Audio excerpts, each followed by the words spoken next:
Hi friends, this is Hari. Cinema bus அப்டேட்டில் அடுத்தது ஒரு லேட்டஸ்டான ஒரு அப்டேட்டுங்க. ஸோ லால் சலாம் படத்தோடைய அந்த டிஸ்ட்ரிபியூஷன் ரைட்ஸ்லாம் யார் யார் வாங்கியிருக்காங்கன்ற அப்டேட் பார்த்தீங்கன்னா இப்போ வெளியே இருக்குது. ஸோ அதில் ஆந்திரா தெலுங்கானா பொறுத்த வரைக்கும் ஸ்ரீ லக்ஷ்மி மூவிஸ் வந்து வாங்கியிருக்காங்க. கேரளா பொறுத்த வரைக்கும் ஜெயிலர் வாங்கலாம் அதே கோகுலம் ஃபிலிம்ஸ் தான் இப்போ வந்து வாங்கியிருக்காங்க. இது அதிகாரப்பூர்வமாக அந்த ரெஸ்பெக்டிவ் நிறுவனங்கள் பார்த்தினாக்கா அறிவிச்சிட்டாங்க.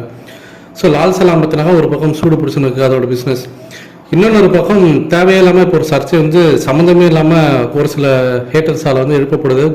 ட்விட்டரில் என்ன அப்படின்னு பார்த்தீங்கன்னாக்கா, லால் சலாம் படத்தில் நடித்த நடிகை தனியா பாலகிருஷ்ணன் இவங்க வந்து கிட்டத்தட்ட ஒரு 5-6 வருஷத்துக்கு முன்னாடி நினைக்கிறேன், எனக்கு தெரிஞ்ச அந்த ராஜா ராணி வந்த டைம் இல்லை அதுக்கு அடுத்து ஒரு வருஷத்தில் அவங்க வந்து ஒரு ட்வீட் ஒன்று போட்டிருப்பாங்க. அந்த டைமில் அதாவது அந்த காவிரி இஷ்யூ சம்மந்தமாக பேசும்போது அவங்க வந்து கர்நாடகா ஆதரவாக வந்து அவங்க வந்து ஒரு ட்வீட் போட்டிருப்பாங்க. என்ன சொல்லியிருப்பாங்கன்னா, நான் இனிமேட்டு தமிழ் படத்தில் நடிக்க மாட்டேன், நான் கர்நாடகா தான் சப்போர்ட் பண்ணுவேன் அப்படின்ற மாரி அவங்க கொஞ்சம் காட்டமாகவே வந்து ட்வீட் போட்டிருப்பாங்க. இப்போ அவங்க வந்து லால் சலாம் படத்தில் வந்து நடிக்கிறத பார்த்துட்டு அப்படியே வீர ஆவேசமாக பொங்கின்னு வராங்க இங்கே இருக்கக்கூடிய சில நெட்டிசன்ஸ்லாம், சில ஹேட்டர்ஸ்லாம். இப்போ மட்டும் தமிழ் படத்தில் நடிக்க வரீங்க, உங்களுக்குலாம் அது வெக்கமே இல்லையா, மானமே இல்லையா, சூடு சொரணே இல்லையா, அப்போ காசு கொடுத்தா என்ன வேணாலும் உங்களோட கொள்கையை மாற்றிப்பீங்களா, கொஞ்சம் கூட உங்களுக்குலாம் வந்து அந்த அருகதே இல்லை உங்களுக்குலாம் அப்படின்ற மாரி போட்டுட்டு கடைசியில் எங்கே வந்து முடிக்கிறாங்கன்னா, ரஜினி படத்தை நம்ம வந்து புறக்கணிக்கணும், லால் சலாம் படத்தை எந்த ஒரு தமிழனும் வந்து பார்க்கக்கூடாது அப்படின்ற மாரி விஷயம். என்ன அப்படின்னு சொல்லிட்டு பார்த்தீங்கன்னாக்கா, இவங்க போன வருஷமோ இல்லை அதுக்கு முந்தின வருஷமாகவே கார்பன் சொல்லிட்டு ஒரு படம் நடிச்சிருந்தாங்க. தமிழில் படமும் ரிலீஸ் ஆயிருந்தது.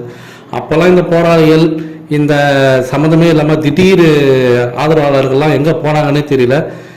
ஒரு படமே ரிலீஸ் ஆயிடுச்சு, ஒன்றும் அவங்க வந்து அதுக்கப்புறமாட்டா இந்த படம் வரல. அப்போ நடுவில் ஒரு படமே ரிலீஸ் ஆயிடுச்சு, கார்பன் சொல்லிட்டு ஒரு படம். இப்போ சம்மந்தமே இல்லாமல் வராங்க அப்படின்னாக்கா, முழுக்க இது ரஜினி சாரோட மூவி. ஸோ அவரோட படம்ன்றதுனால தான் இந்த சம்மந்தமே இல்லாமல் எதிர்ப்புலாம் வந்து எனக்கு.